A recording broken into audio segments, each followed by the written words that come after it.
Welcome to Life in Sirens, Behind and on the Scene, a podcast by first responders. We're your hosts, Sophie, Jamie, and Aubrey. The content provided in this podcast is for informational and educational purposes only and should not be considered medical advice.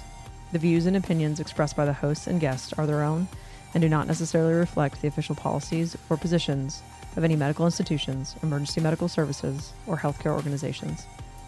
Patient privacy is a top priority, and all discussions involving real-world emergency situations are de-identified and altered to ensure confidentiality. Always consult with a qualified healthcare professional or your local EMS protocols before making any decisions regarding patient care or medical practices. Listener discretion is advised, as some topics may include discussions of real-world emergency situations.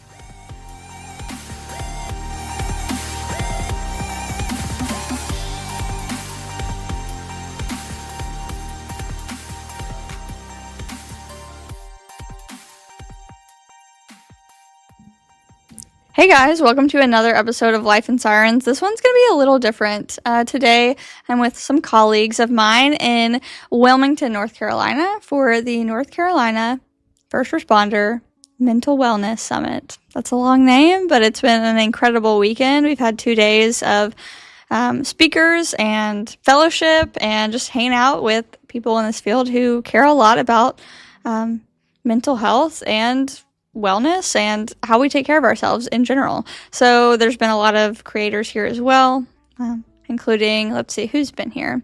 Cody, the salty paramedic. Shade Tree Cardiology has been here. Nurse Andrea Law is here. Yeah, Paramedic AF. There's a ton of creators. Medics After Dark. And a few more. And it's been great to see creators come together and kind of champion their platforms for good. So I'm going to let my peers here introduce themselves so we can hop into this week's episode. Hey guys, I'm Hanna. I am a paramedic in Central Kentucky. I've been in EMS for about 8.5 years now, and mental health has been something that not only my personal life, but also my professional life, I've really tried to be advocating for, and it's super important to me. So I'm excited to be here and get to talk with you all about it. All right, and my name is Amanda. I'm also a paramedic from Central Kentucky. I've been a paramedic for about 4.5 years now, and mental health, even prior to being a medic, has been really important to me. I've worked in healthcare since I was in high school, and I've been on my own mental health journey since I was probably 21, so I'm excited to be here as well. Thank you, ladies. I am excited to have you on the show. This is something we do talk about and we cover occasionally on the podcast, but I think we're in the perfect place to really dive in. So the first question or conversation I want to pose is, how has mental health outlook and I guess how we feel about mental health changed since the day you stepped into EMS to now where we're sitting? So when I first started, and a lot of people will probably still consider me super young in this field, but when I first started, it was still very much a taboo subject. It was, you get off of a hard call that bugged you, and, well, you chose this field, and you chose this, and you chose to do that, and suck it up, buttercup, and get ready for the next run, and we didn't talk about it, seeing how that really affected people and their job and their home lives, and now it's still sometimes a taboo subject, depending on who you're talking to, but very much more open conversations, especially at my agency and in my county.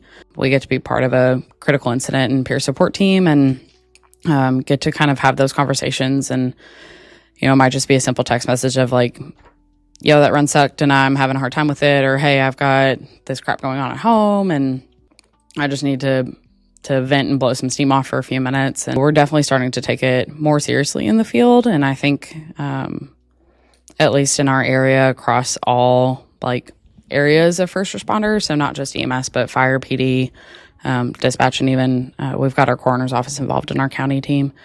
So getting to have all of them involved and seeing the progress that's being made is really great. We've still got work to do in this field, and progress to make, but I think we're off to a much better start. I think that when I started, it was a pretty big culture shock for me because I was coming from a healthcare background, but it was definitely not EMS. So I think in the hospital or nursing home settings that I had been in prior, being open about your mental health was more accepted.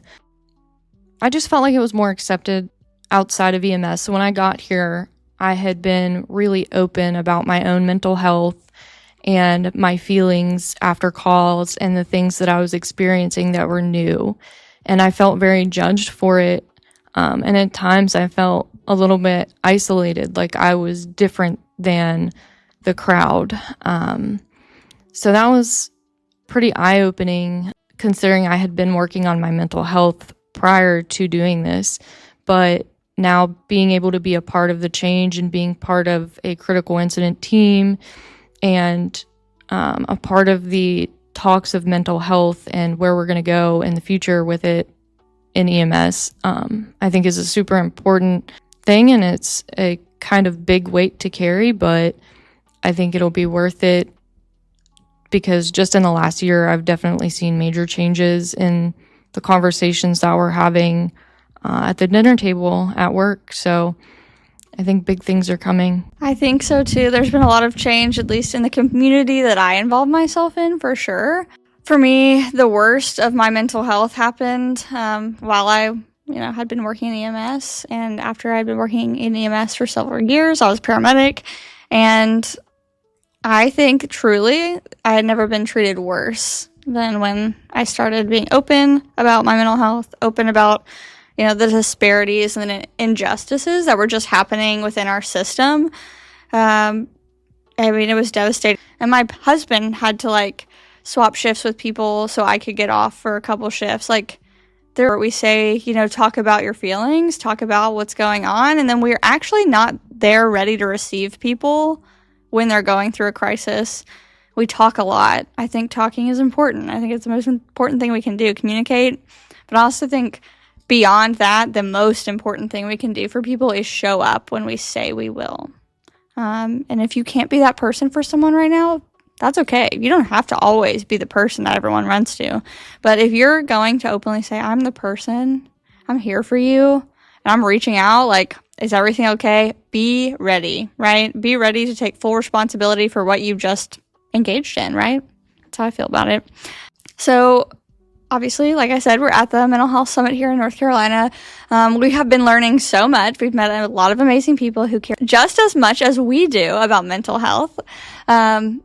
So what is something you've learned or has made you think or has really excited you during this, these sessions? And we've had lots of keynotes and things like that. For me, I have been so excited to hear people talk about what's going on in their agencies and how they're implementing peer support. That's something I don't have a ton of experience with, and although we do have it at my new agency as well, I think it's kind of still new to everybody, right? We kind of are making it up as we go, if you will, and then just kind of learning from other people. So I love that people are truly implementing these programs. I know you guys have a therapy dog at your agency. There's tons of therapy dogs here. Okay, let me just give you this mental picture. There's one booth set up of exhibitors, and they have a dog sitting on this little dog bed on top of their table and in front of their table, and I've been obsessed with it the whole time. But it's been a pretty deep couple days. I poured my heart out. I think these girls are about to share with you some insightful things that they've learned while we've been here. I think one of the most impactful sessions I went to was titled A Cognitive Behavioral Shift, Saving Ourselves from Ourselves. And it was really about changing your inner monologue of the negativity and the negative self-talk and the negative thoughts about work and about life and, that patient, and taking it from all of this negativity that's in your head to making the conscious decision to turn it into positive talk. even if it's just your inner monologue. And also, like, I know he mentioned what comes in, and how we let that affect us. And one of the things that he said was, nobody deserves access to you to get in your head and fuck it up. And it was definitely, like, that stuck with me, and it's probably going to continue to stick with me, simply because, like, we let what other people say affect us so much. And even like, oh, well, on that run I would have done this, or on that run I would have done that. Or for me, I'm starting to get out and lecture at conferences more, and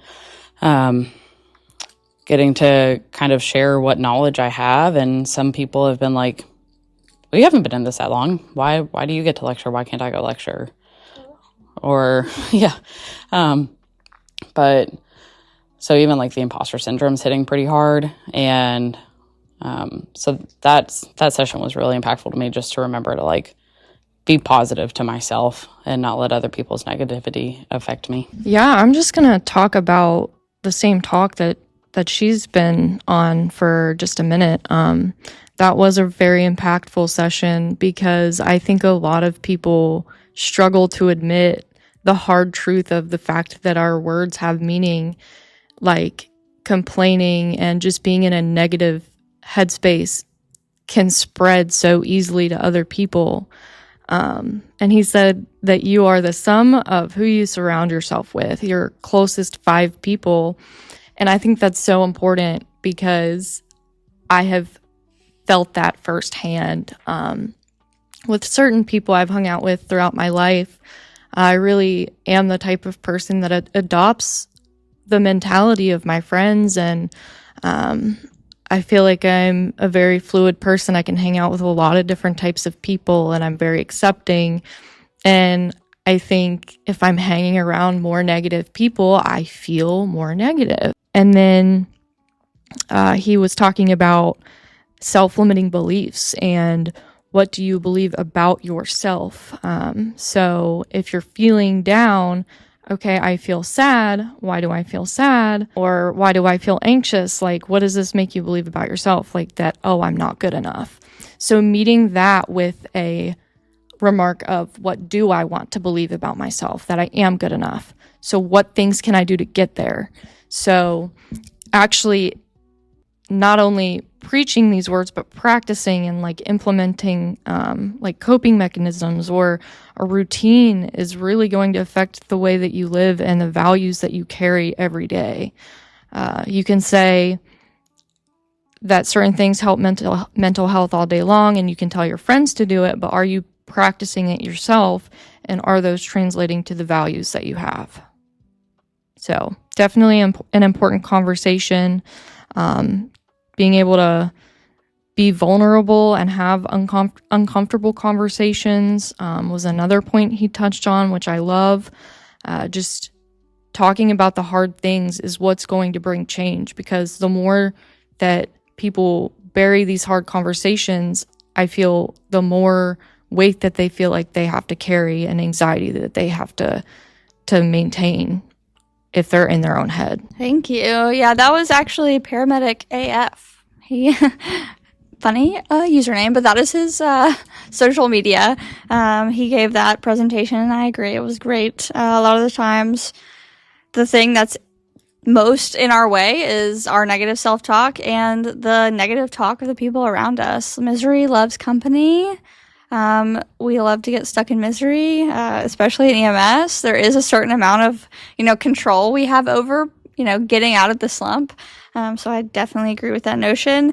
The one that I think was truly most impactful to me, or eye-opening, it kind of made me think about things that we don't often think about, was the dispatcher speech that we just heard.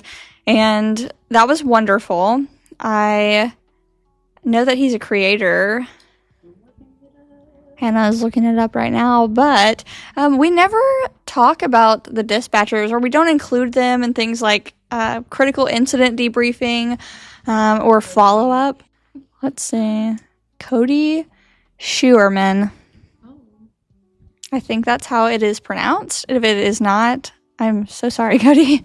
but I know he is on Facebook, but Facebook, TikTok maybe, but he had some great insight. He is bringing, some, I guess, coverage, some TikTok time to the profession of dispatching, whether that's EMS dispatching or PD dispatching or otherwise. I totally agree. Like, I have heard some people absolutely just tear into some dispatchers over the radio, and it must be hard, right, to be a dispatcher. You hear so many things and you never get closure. Think about the calls that sound absolutely horrific, and then we show up and we are able to calm people down, and we realize that there actually is not something scary and emergent going on.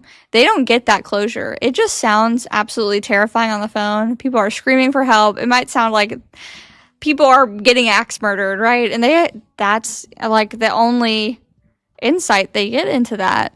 Or maybe it is like a very sick patient, and, it's, again, another like stressful, chaotic, high intensity call, but we're able to intervene and manage that patient and successfully, stabilize them. A lot of the times they don't get to hear that. So they hear the trauma, they communicate with the trauma and the devastation, and if there is a good outcome, they don't get to hear about it. So, like, that's pretty terrible. Cody is the founder of Nocturnal Dispatchers. I think I have seen him on TikTok. I will be following him after this, but I think that's something we definitely need to talk about more. If you guys want to weigh in on that at all. On our county CIT team, we have 2 dispatchers, and one of the things that one of them said to me one day was, a lot of times we ask you for a Signal 6, which is a quick phone call, like when you're en route back to county or once you've cleared the call, and all we want to know is just how it went. So that kind of opened my eyes a lot to the fact that, like, they hear the worst of it. They, a lot of times, are talking people down. Like, one distinct call that I remember was I got called out for a pediatric cardiac arrest, and I think the patient was like 6 months old, and blue baby not breathing, and PD gets there, fire gets there, we get there, and then we transported to the hospital, and they asked me for a Signal 6 afterwards, and they were like, "Is the baby alive?" And I was like, "Oh yeah, she's alive." And they're like, "Oh, okay, cool. That's all we wanted to know, was just that she's alive."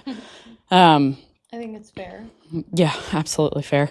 So just for me, like, realizing that sometimes we get closure a lot of the times. We get to see the end result, or sometimes we can even get follow-ups with the hospital that we drop our patient off to. So we get to, we get closure, we get follow-ups, and oftentimes they don't, and they're left to sit and remember the screaming mom or crying kid or whatever. And I didn't realize that a whole lot until actually, like, sitting down and having conversations with the dispatchers that are on our team.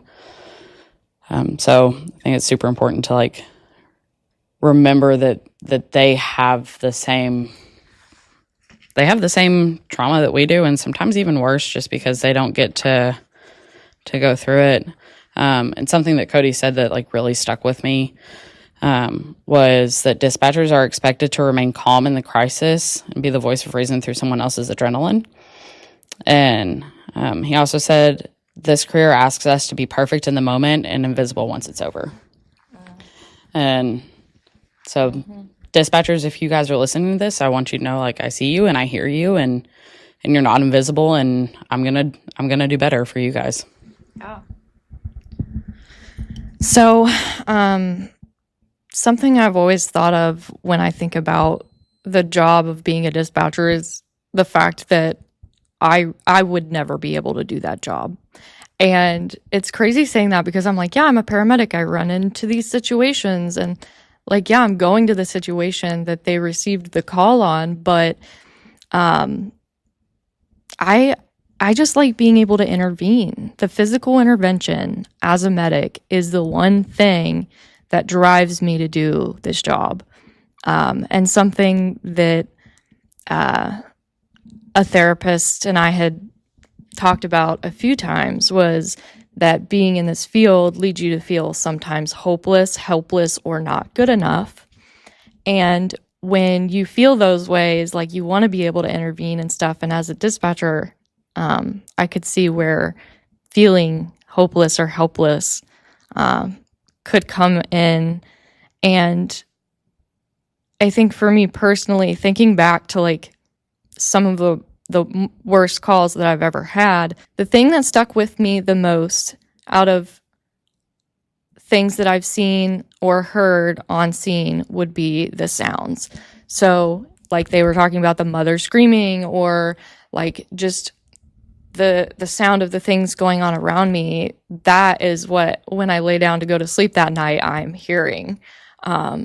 So just hearing stuff like that and not having any other senses to tie in, like being able to see or touch things or what have you, like I feel like that would be a pretty hard thing to deal with. And I definitely think that dispatchers are overlooked in that sense. And I think they go through some of the same things that we do, with feeling like they're out of control sometimes.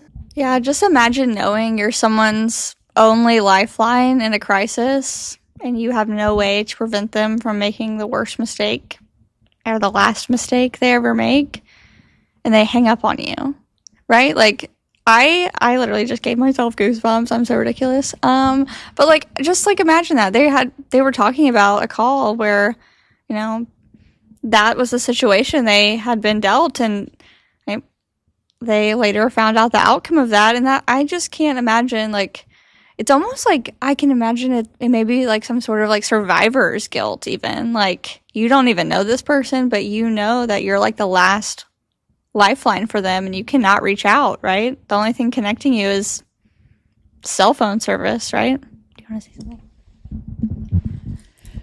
Yeah, I think that's pretty insane. And you know, like we in EMS and fire and PD or whatever, you know, we get to see the people and we have that face to face, and so they can't just hang up the phone on us. And we get to spend a lot of time talking people down, and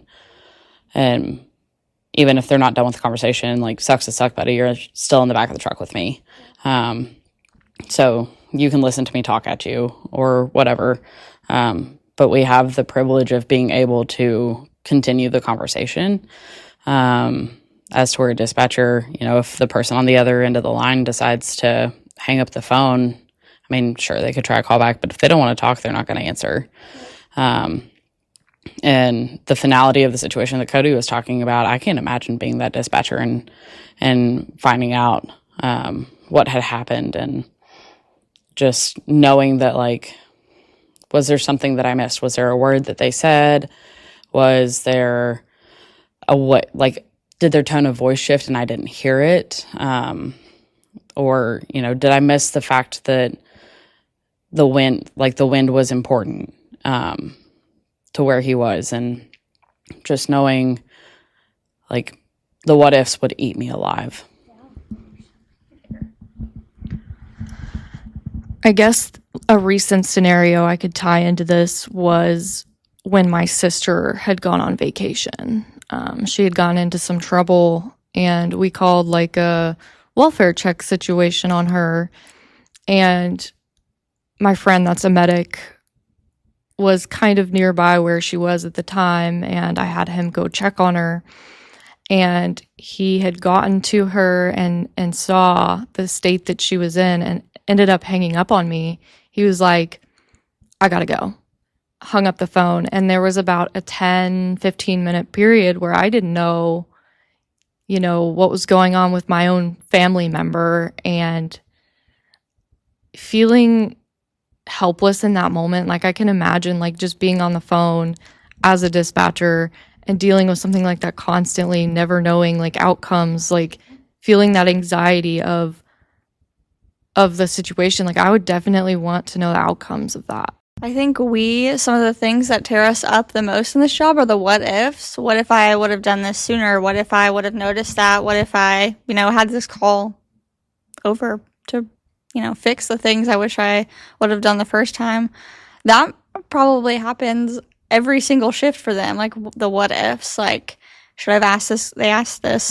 They posed this question, or these series of questions during his talk, and he was like, should I have asked the question sooner? Should I have, tried to ping their location first? Like, I mean, and that's the thing. They generally have, like, a set of guidelines, just like us, that they have to work through, like, a certain call type or whatever it is. They have an algorithm and a process for each, but still, like, they can deviate if needed, right? Just like we can. And any deviation from that, or choosing not to deviate from that, and, like, knowing that if I would have made this decision differently, or I guess speculating that if I made this decision differently, maybe the outcome would be different. I have a hard time with that. I replay calls all the time. Whether the outcome was perfectly fine or not, I beat myself up. And I just want anyone listening to this to know, for the most part, all of you are doing exactly what is best and with the most of your brain in those moments on that call that you could be doing in those moments. There are far too many factors. There are far too many things outside of your control that are going to impact decision making. Every single patient is different. I say this all the time. You can run the same patient every single day for the rest of your career, and you're going to treat them differently. You're going to intervene differently, probably every single time. Please don't spiral. If you need to talk to somebody, seriously, like, talk it out. And that's the best thing for me, like, talking it out and being like, this is what I did. And we talked about this last night at dinner. Like, sometimes you just got to talk it out and be like, oh, that is logical. What I did makes sense, right? Most of the time it is logical. It makes sense. The doubt in your head is really just fear spiraling you. Yeah, I think the what ifs eat us alive. Like, I don't know, there are some calls that I remember, like, stupid vividly for absolutely no reason whatsoever. Like, they weren't a traumatic call, but I can go back on those calls and be like, oh, well, what if I did this one thing? What would have happened? And there's a call semi-recently that I ran, and I think I had a paramedic student on my truck. So it was me, a paramedic student, and my EMT, and this patient was a frequent flyer. We got called out to them all the time for breathing problems, and normally it was like, you're run-of-the-mill, I can't breathe. And we got on scene, they were unresponsive. And their O2 sat was unreadable on the life pack because it was that low. And so we pretty much scooped them and ran to the truck so that we could start intervening, because where we found them, they were kind of on a walkway. And it was before we had RSI protocols, and my supervisor was on another run anyways, so I wouldn't have been able to get the RSI meds. I checked for a gag reflex, and they still had a gag reflex. So I was like, well, can't tube them. And I had to make the decision. I was kind of halfway between our local hospital and, a little bit closer to our local hospital and, like, a tertiary care facility at the nearest big city. And I made the decision to go to our local hospital because we could get there just a little bit faster.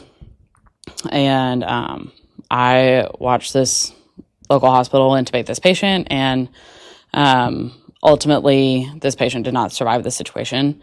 It was no fault of anybody's. They were just that sick. But I think all the time, like, well, what if I had transported them to the big city? And what if I had, what if my supervisor was available and I could have gotten the RSI meds? Or what if I transported them to the big city and then they coded, and then I ran the code and I got ROSC, and then they got the care that they needed at the big hospital, and then they were still here to terrorize us another day as a frequent flyer. But those what ifs absolutely destroy you sometimes. But try not to let them and just talk it out. Like, I've talked out this call with so many people, people who work at my agency, people who don't work at my agency, firefighters, and even students. I've talked out this call with them just to, like, get perspectives, and it's helped deal with it, but I don't know. I don't know if the what ifs of that call specifically will ever go away.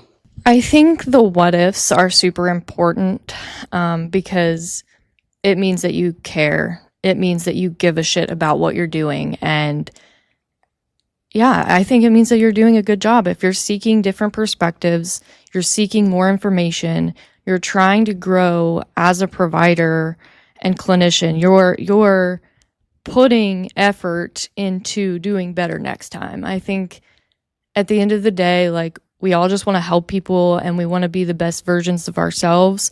And by talking about it, that's how we grow. And I think when I first started, that was one of the things I was referring to earlier, is like the culture shock of people judging. I'd go and I'd be like, okay, this is what I did on this call. And people were like, well, I would do this differently. And they always, had some sort of critique. But as a new medic, like, I was just trying to gather as much information as possible. And I think depending on who you're talking to, the perspective could be, oh, she's uneducated. Oh, she's, she doesn't know what she's doing. She could do more. But that's the whole point of talking about it is, hey, can I do more? Like, that is I think, key factor of succeeding in this field is caring and trying to make a difference and trying to learn every single day and do a better job next time, even if you feel like you did a good job. I think that's the fun part about this job, is being in control of that education flow and using your own experiences to grow. Absolutely. The one thing we don't do enough of in this job is talk to each other about everything. We love to, talk about, I don't know, the fire department or like what they did on a call, or maybe, some dark humor about the frequent flyer. There is absolutely a place for that. But I encourage you guys to talk to each other and connect with each other on a deeper level, because it kind of eliminates that, like, I'm just going to say that, like, mean girl mentality, right? Like, even if you're a guy, you can still fall into this category, where we just, like, nitpick each other and we try to find the fault. We are, like, our whole goal, and we are, like, there's a lot of drama in EMS, right? But our whole goal when we hear someone's call that we've already been informed didn't go well, or there's someone that we just don't like, we come up with some crazy things. It's literally happened to me before. There was a girl that didn't like me, and she, like, made up the most outlandish thing about our call. It was not even, I was an EMT at the time, and my paramedic partner literally got reported to the state because they thought we did an open thoracotomy on the side of the road. What the heck? No, we did not. We did a transfer. That was a patient who had a thoracotomy performed. This was many years ago, but, like, we did not slice someone open on the side of the road. But, like, that is how this crazy stuff happens, right? Like, be good to each other, talk to each other. If you hear something concerning and, you feel like you can have an open conversation with someone, have the conversation with them. Because this is what I always say. The things people make up will be far more outrageous than anything you ever could tell them, right? Don't be afraid to tell people the truth, because what they're thinking in their head or what they've made up with each other behind the scenes is much more ridiculous. And then on another note, when we're able to talk to each other about all the good things and about the, the heartstrings type moments, we're also able to give and receive constructive criticism more easily, and people get less defensive, because I know you care about me. I know that you care about me, and I know by you saying, well, if it were my call, I would have done this, that you're just trying to provide some insight, right? And then lastly, I want to say, every call could be run 500 different ways with a good outcome, and that is okay. I always use this example. I have a paramedic husband. He's a phenomenal paramedic. He's very smart. He's very good at his job. We cannot work together because we are very different paramedics. I paramedic very differently than him. Doesn't mean we both don't save lives. So, well, thank you guys for being here. I think this is the most amazing conference I've been to in a very long time. We've learned a ton of things. I just want to end things by saying I'm going to pass the mic. I'll leave you with one thing I wish I would have known when I started. I want to tell you, you're far less alone than you think you are. If you feel totally isolated, you're just searching for connection, probably in the wrong people. Man, I wish I would have known that speaking up is okay. About mental health, about something wrong that you experienced or whatever. And I think even today, there are people who don't know that speaking up is okay. I mean, Sophie, I've told you about my friend that died by suicide. And he literally, like, somebody saw him a couple of hours beforehand and said that he was smiling and laughing and cutting up and making jokes. And I mean, he had a newborn baby at home and several other kids and his wife. And turns out he had been struggling for a really long time, and he was trying to be superhuman and Superman and, be the tough person that everybody thought he needed to be. And it ended in me losing a friend and my hometown losing an incredible police officer. And it's been a little over a year now, and he's one of the reasons why I'm here, why I'm an advocate for mental health, because if I can prevent just one, by having these conversations and talking about it and kind of opening the floor for these conversations to be had, then I'll have done everything that I need to do when it comes to peer support and CIT and advocating for mental health in this field. I wish I would have known that the nervous system is so involved in our everyday mental health. I feel like almost every single session that I've attended has mentioned the connection between the nervous system and what it's used to, and like how it affects you in your daily life. That your brain is always trying to play catch up, especially when you work in this field, and that you're not different from the others. Like, there are so many people dealing with that, like, inside of this job and outside of it. People say to leave work at work and leave home at home, and I tried to adopt that mentality when I first started, because that's what my preceptor told me. So I'm like, okay, in order to do well here, I'm going to have to try to separate. And I don't think that that's the case. I think that the connection matters. When you're dealing with things at home, it's going to carry over to work, and that's okay. And just being able to talk about that and be open about it and know that you're not alone. Sophie was talking yesterday in her talk about the fact that you're not uniquely broken. I wrote that down in my notes because I'm literally going to have to look back at this, and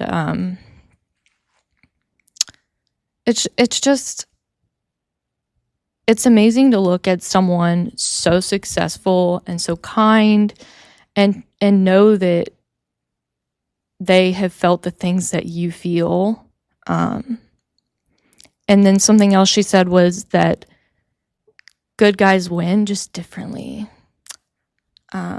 Trying to adopt that mentality is literally going to be like my goal. Just knowing that, like, even if you feel bad after a situation, or when you're trying to do the right thing and that becomes inconvenient to other people and you feel alone because of it, that's still a win.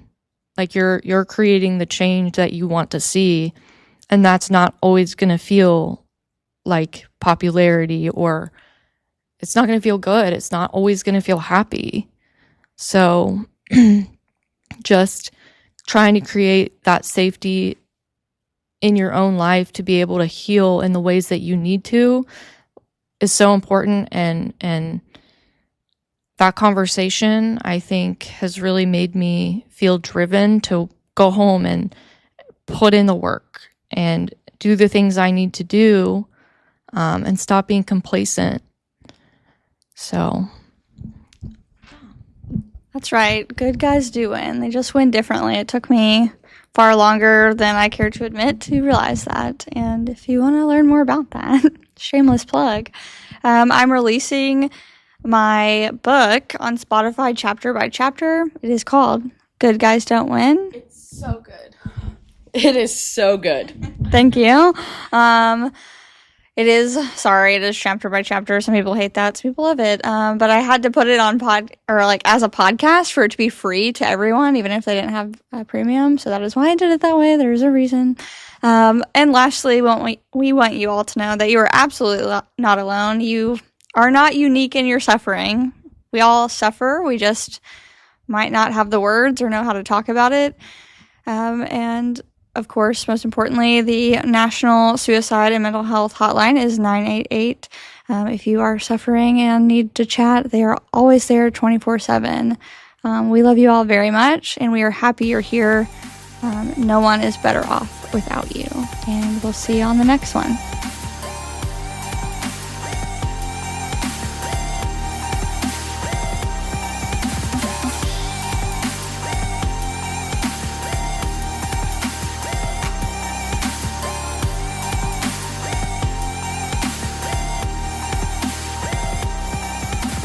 This has been Life in Sirens, produced by 3 nerds trying to bring you content that you might actually care about.